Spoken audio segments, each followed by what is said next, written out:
A graça e a paz do Senhor Jesus. Nós vamos começar agora uma série nas nossas breves meditações em um dos textos mais conhecidos da Palavra de Deus, e eu me refiro ao Salmo 23.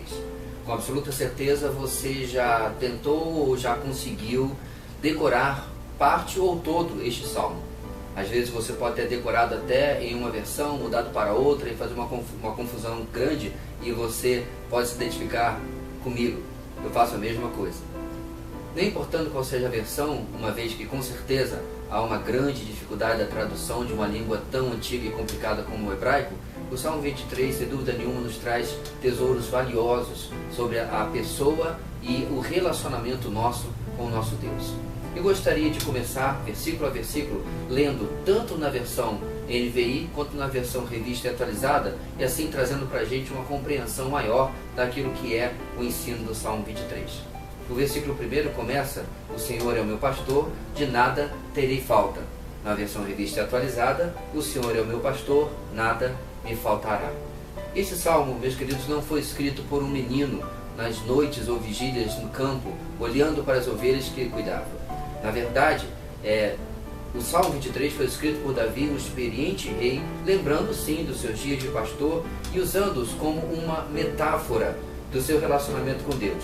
Então, ele transforma estas lembranças em uma canção, uma vez que tanto o 23 como todos os salmos da Bíblia eram músicas, era um inário de Israel que compunha as experiências e o pensamento daquele povo debaixo da revelação e da inspiração de Deus. Deus como pastor é algo que nós encontramos no Antigo Testamento em diversos lugares. Em Gênesis capítulo 48, versículo 15, por exemplo, nós encontramos a primeira ocorrência de Deus sendo chamado de pastor, quando Jacó está se despedindo de José no final da sua vida. Lá nós lemos: e abençoou a José, dizendo que o Deus a quem serviram meus pais Abraão e Isaque, o Deus que tem sido meu pastor em toda a minha vida até o dia de hoje. E ele vai continuar a sua bênção ao seu filho José. Outra ocorrência que nós encontramos está em Isaías capítulo 40, versículos 10 e 11. Ouça bem: o soberano, o Senhor, vem com poder, com seu braço forte ele governa. A sua recompensa com ele está, e o seu galardão o acompanha. Agora, como pastor, ele cuida de seu rebanho. Com o braço ajunta os cordeiros e os carrega no colo. Conduz com cuidado as ovelhas que amamentam suas crias. Agora, pulando para o Novo Testamento, nós encontramos o Senhor Jesus falando as seguintes palavras no Evangelho de João, capítulo 10, versículos 11 e depois o versículo 14. Eu sou o bom pastor. O bom pastor dá a sua vida pelas ovelhas. Versículo 14. Eu sou o bom pastor, conheço as minhas ovelhas e elas me conhecem. Não há como nós vermos um vínculo, um elo entre a pessoa de Deus como pastor no Antigo Testamento e a pessoa do Senhor Jesus como nosso bom pastor. Deus Pai e Deus Filho estão unidos aí, o mesmo Deus em duas pessoas, na manifestação, no cuidado, no zelo para com o seu povo. Voltando agora, meus irmãos, para o versículo 1, nós podemos entender que as palavras de Davi apontavam para Deus, falavam de Deus, mas também apontavam futuramente, de forma profética, para Cristo. É interessante que muitos ouvem mensagem nesse primeiro versículo e logo associam a necessidades materiais. O Senhor é meu pastor e minhas necessidades materiais nunca terão falta. O Senhor é meu pastor e aquele alvo que eu quero, aquele sonho, aquele emprego, a comida sobre a mesa, nunca me faltará. Contudo, o autor dessas palavras não era uma pessoa necessitada.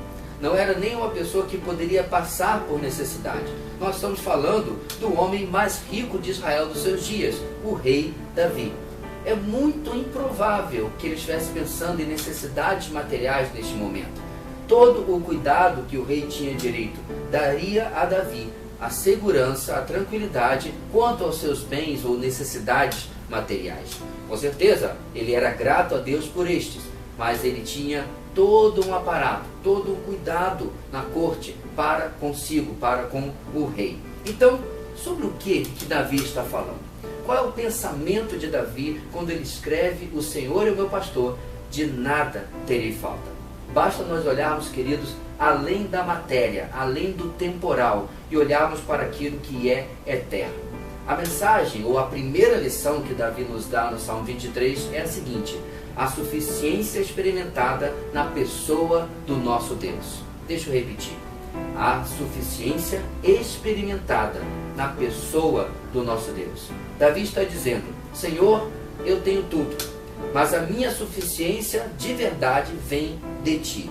Tu és a minha porção, Tu és o que me completa, que me satisfaz, que traz significado à minha vida. Mesmo que as coisas materiais não estivessem à minha disposição, eu estaria suprido, eu seria satisfeito, porque Tu és mais importante do que qualquer coisa que eu tenha. Isso é muito importante, meus irmãos, porque isso afeta toda a nossa vida.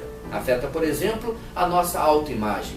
Talvez eu e você não sejamos ou não tenhamos fisicamente aquilo que gostaríamos. Uns querem ser mais magros, outros mais fortes, mais gordos. Outros querem cabelo mais comprido, cabelo mais curto. Outros querem o cabelo desta forma, de outra, a pele desta forma, de outra, e assim por diante. A nossa autoimagem é tremendamente afetada pelo fato de que Deus é suficiente para nós. Eu não preciso de nada mais que possa trazer significado à minha vida.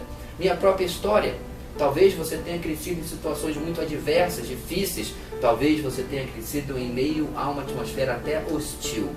Mas, quando nós olhamos para o nosso Deus como suficiente, nada dessas coisas nos abalam, porque o nosso tesouro e a nossa segurança e o nosso significado estão neste Deus. Para Davi, na ausência, na falta de alguma coisa, Deus definia a sua vida. E você? O que define a sua vida? É Deus suficiente? Você consegue agora ler o primeiro versículo do Salmo 23 de uma nova perspectiva?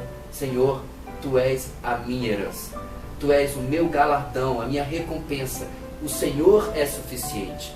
Se nós hoje pensássemos, meus queridos, que as coisas que nós às vezes mais valorizamos aqui não nos acompanharão na eternidade, mas aquilo que está lá nos esperando são as bênçãos de Deus e principalmente o próprio Deus.